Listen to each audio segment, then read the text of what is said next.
ಹಪ್ಪಳನೂ ಇಷ್ಟು ರುಚಿ ಆಗಂಗಿಲ್ಲ, ಅಷ್ಟು ಈ ಅಕ್ಕಿ ಮತ್ತು ಹೆಸರು ಬ್ಯಾಳಿ ಹಪ್ಪಳ ರುಚಿ ಆಕ್ಕವು. ಬರ್ರಿ ಇವನ್ನ ಹೆಂಗೆ ತಯಾರಿಸೋದು ಅಂತ ತೋರಿಸ್ಕೊಡ್ತೀನಿ.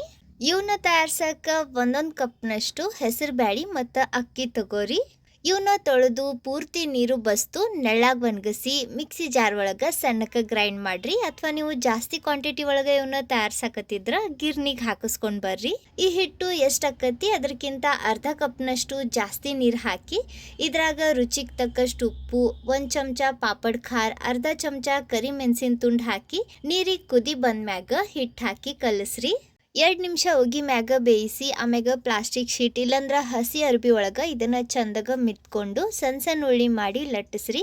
ನಿಮ್ಗೆ ಪರ್ಫೆಕ್ಟ್ ರೌಂಡ್ ಆಕಾರ ಬೇಕಂದ್ರ ಮುಚ್ಚಳದಿಂದ ಹಿಂಗ ರೌಂಡ್ ಆಕಾರ ಕೊಡ್ರಿ. ಮಾಡ್ಕೊಂಡು ತಿನ್ರಿ, ಭಾರಿ ಮಸ್ತ್ ಆಕವು. ಡೀಟೇಲ್ ವಿಡಿಯೋ ನಮ್ಮ ಯೂಟ್ಯೂಬ್ ಚಾನಲ್ ಮತ್ತು ಫೇಸ್ಬುಕ್ ಪೇಜ್ ಶ್ರಾವಣಿ ಅಡುಗೆ ಮನೆ ಒಳಗೆ ಅಪ್ಲೋಡ್ ಐತಿ. ಧನ್ಯವಾದ ರೀ.